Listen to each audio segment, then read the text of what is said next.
welcome back. Today I want to talk about why I believe that diasporans, returnees struggle in Ghana, both from a business and day-to-day living perspective, and why other groups are successful. So let's get into it.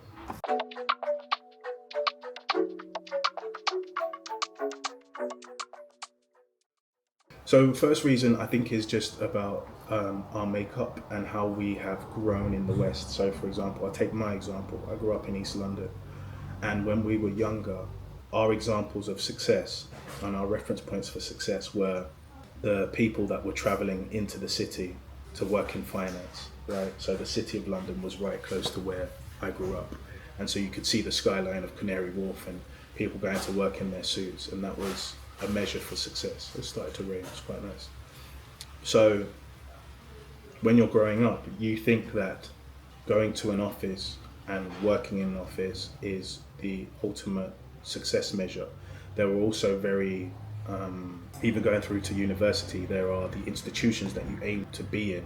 These EYs, Deloitte. I made it to EY in the end. And that was part of the journey. You were against your peers trying to get the best job in a knowledge working job. So you were always groomed to be workers. And so I'm sure it's largely the same in US, but I think US has a lot more industry, whereas if you're in the UK, you're attracted to the wealth. The wealth is really centered around London, and London is based around financial services. So you are a cog in the financial services world, which makes you a knowledge worker.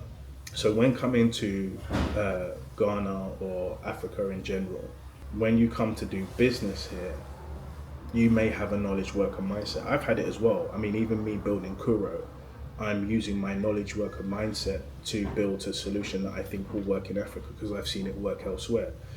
Now, it doesn't always directly translate. You have to understand how business models change. For example, in Africa, the subscription model is not something that is commonly accepted like it is in the West.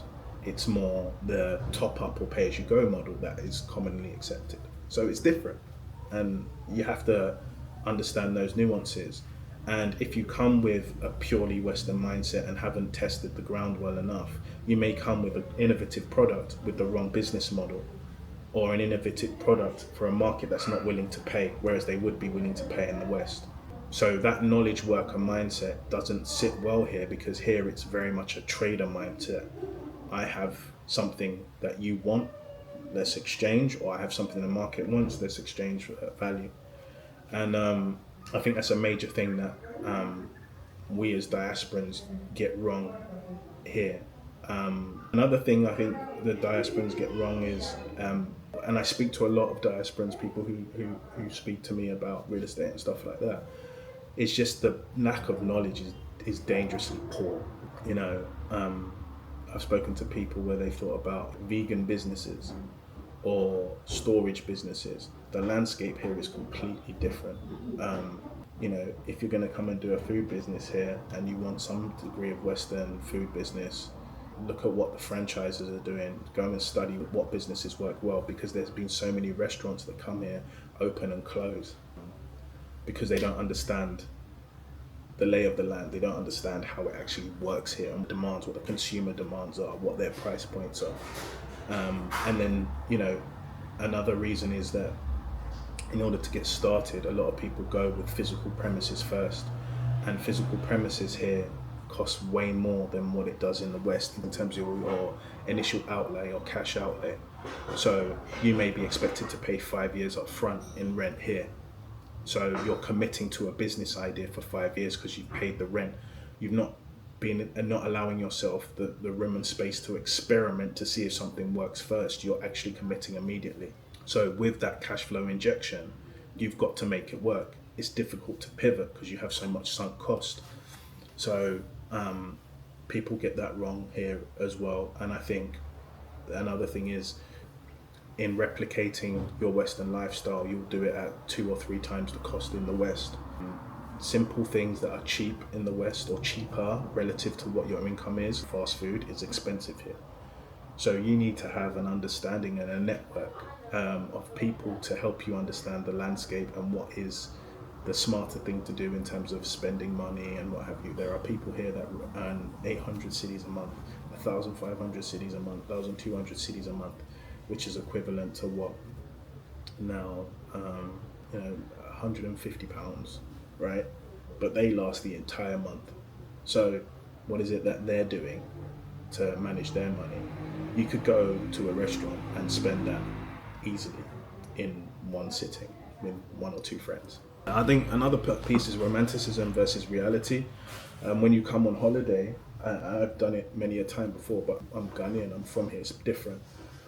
You can romanticize the lifestyle that you've experienced in cantonments, East Legon, etc., and feel like that's the everyday lifestyle.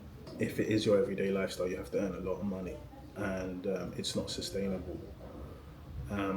You know, you go to the tourist attractions, all those kind of things, but think about it. Even, you know, if you welcomed a foreigner into your location in the West, you take them to places that you probably haven't been to in 10 years. You know, if I was in London, I'll take them maybe to London Bridge, the museum, you know, Covent Garden, all those kind of things. But do I go there myself on my day to day? No, I don't ever do that. So romanticizing this idea of an African utopia, it's not the case.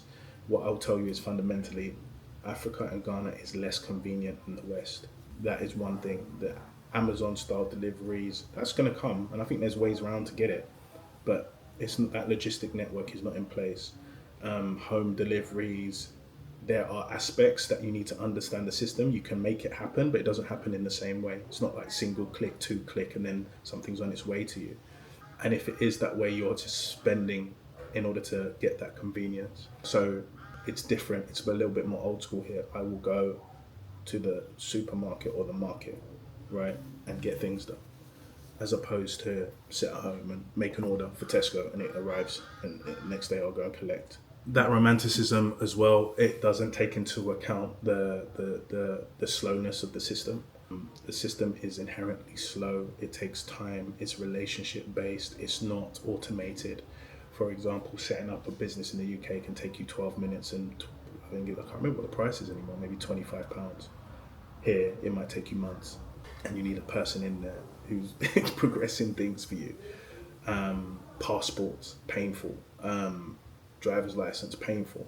But if you know people in the system, which you have to build over time, they can accelerate things for you. So if you're in the West and you know you're non-Ghanaian, get to know Ghanaians sitting out in the West. If you're in the West and you're Ghanaian, get your papers ready as you come on holiday. I can't stress that enough. That's what I did with my family. Ghana cards, passports, everything. And you know, I think a lot of local Ghanaians know how to move through the cracks without expecting reform. They know how to move through the cracks inherently because it's where they're from, it's their country. Another thing I think people romanticize is actually what the business opportunity is. You've got 33, 34 million people here in Ghana. The diaspora market or the high earners is very small. So when coming here and doing businesses solely for those, I mean, I'm included in this. That's not the vast majority of the market. That's not where the big business is held. Where other countries or other people come into the system is they come in and they set up businesses that cater to the general population. So, you know, people have come in, understood that we like Gary Photo and come up with Kivo Gary. That's an Indian firm. They've come in and understood that we like noodles. So we have Indomie, that's an Indonesian firm. Or they've come in and they've seen that we need doors for our houses. The Turkish come in and do doors. I think I mentioned that somebody's come in and doing ink toner recycling. Turkish firm, Turkish people. The Lebanese are here doing ice cream, shawarma. I mean, they're bringing stuff from their other countries and it's working here because they've prepped the land. Papaye, Lebanese, right? Even when I was schooling here when I was 11, I was like, oh gosh, almost 30 years ago now. Papaye was the spot to go to. It was owned by a Lebanese and is owned by a Lebanese. So these groups are coming, you know, Malcolm, the biggest, one of the biggest supermarkets in the country, owned by Indians. They own the Pizza Hut franchise. But the difference with us as diasporans, and I feel like why we don't get it right, is because we're so used to working in service environments as knowledge workers that to turn into entrepreneurs and to business people and to understand managing your financial statements and operations and suppliers, vendors, customers, customer demand, marketing. It's a completely different skill set that many of us in the West, if we've just been growing through that system, don't have a clue about. I often see foreign owners of business here, and don't get me wrong, I actually really respect them, and I'm glad they're here, to be honest, because they create a lot of the jobs for locals. I often see foreign owners of businesses, they're actually here in their businesses, sitting there all day. And we've really got to ask ourselves, how many of us as diasporans are willing to set up a business and sit there the whole day, as opposed to be online and it's easier. But I see it all the time, whether it be electronics shops and there's a Chinese person behind the door all day long. They don't move, or all of these different retail stores. I actually even seen in some of the Zongo areas, Indian people sitting in the Zongos, in the kind of not ghettos, but do you know what I mean, like in the commercial hubs, sitting inside them, selling whatever they're selling, you know. So it's different, and I think a lot of the time, culturally, we've been brought up to see the West as great, and maybe you earn stripes in your family because you work for such and such company and blah blah. You're becoming more and more removed from what is core day to day real life business.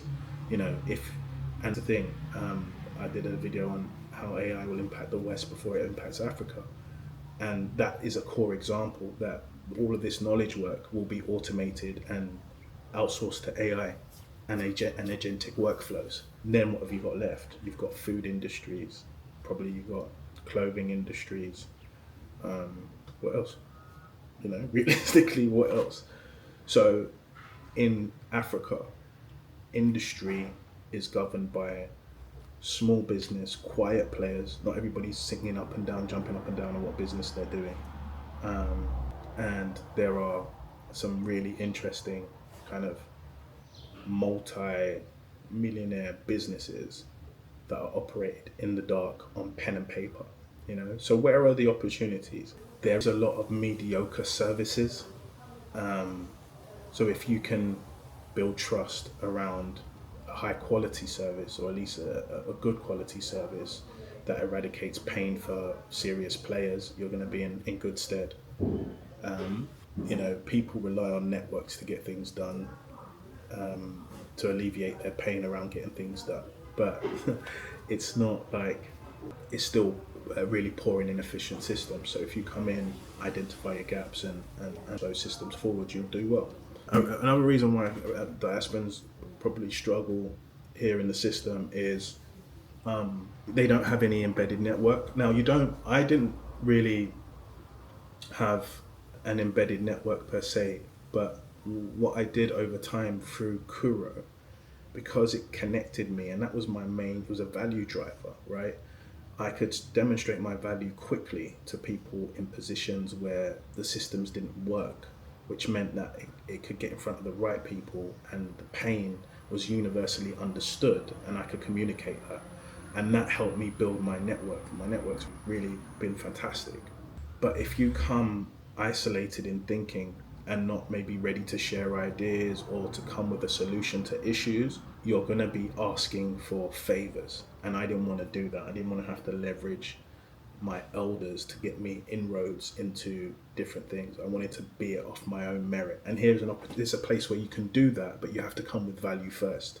If you don't come with value first, then you're going to get frustrated here. So you need to establish networks. And so what things do you need to do to kind of make it work for you here in Ghana or in other countries? I think you've got to come in as a learner. No savior complex. You have that initially. You think, oh my God, I could do this here, I could do that here. You're going to go through that. You're going to learn quickly. It's not going to be that easy. So you have to, even if you have an idea, come in with the idea and a knowledge, come in with a learning perspective so that you know how to nuance and adapt it for the local market or the outside market looking to enter the local market. Find bridge builders, find people who are going to provide you access to networks or resources that you require to evolve through your journey. And those always got to be win conversations. It can't be a take thing. It's not going to work here. And focus on value delivery, not on control. And be honest with yourself. Have a degree of detachment from what you think will work versus what you can see will work with objective experimentation. So that's exactly why I built Kuro, to kind of remove the guesswork, have people have more grounded understanding of what was possible, rather than making assumptions and not being well equipped to do deals, enter markets, and do things in a more strategic, evidence-based way. So there's some diaspora types that I would classify, right? So there's the fixer.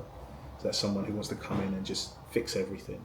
And you'll learn fast and quick that you can only do so much before you hit a roadblock, or you have to pass a stage gate, which might require you taking some money out your pocket. The floater, someone who might be quite passive, high networks, but but I would focus on trying to be a builder, someone who takes the time to understand, learns, adapts. I think that character type will win. Alright guys, I'm going to leave it for there for now. Let me know what you think about what the diaspora challenges are in coming to do business here and things like that. What have you learned? What have you seen?